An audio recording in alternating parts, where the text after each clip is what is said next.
Magandang gabi mga kapuso. Ako po inyong Kuya Kim na magbibigay sa inyo ng trivia sa likod ng mga trending na balita. Nakapanlulumong balita. Isang pusa sa Davao City ang binaril. Nakaligtas kaya ito mula sa pang-aabuso?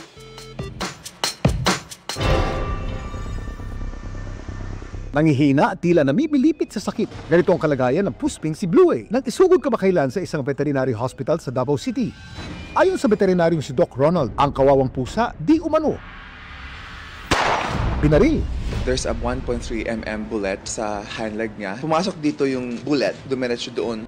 Si Blue agad na sumailalim sa isang operasyon. Ang surgery is successful. So we managed to remove the bullet from the hind leg. I think it's really infected. Mabuti na lang daw, hindi tinamaan ng bala ang dibdib ni Blue kaya naligtas ito sa bingit ng kamatayan. 24 hours na kapag recover. We make sure Louie is doing well. Hindi na siya masyadong in pain because of the pain relief. Kasi when he came in the hospital, really in pain siya. Pero sino nga ba ang may gawa nito kay Blue?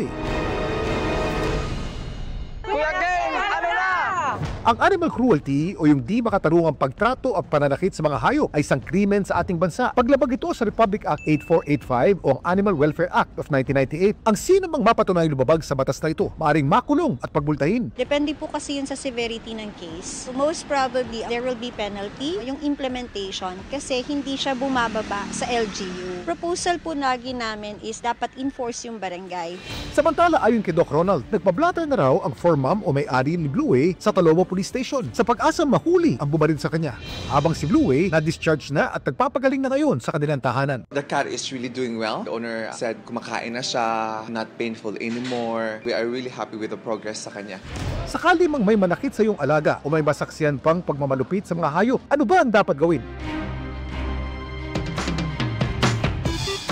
Payo ng isang animal rights group, sakali mang may manakit sa iyong alaga o may nasaksiyang pagmamaltrato sa hayop, mainam na kuhanan ito ng litrato o video kung saan kita ang mga sangkot at lugar na pinangyarihan.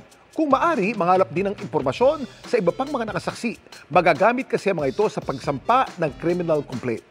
Samantala, para malaman ng trivia sa likod ng viral na balita, i-post o i-comment lang, #Kuya Kim, ano na? Laging tandaan, importante ang may alam. Ako po si Kuya Kim at sagot ko kayo 24 oras.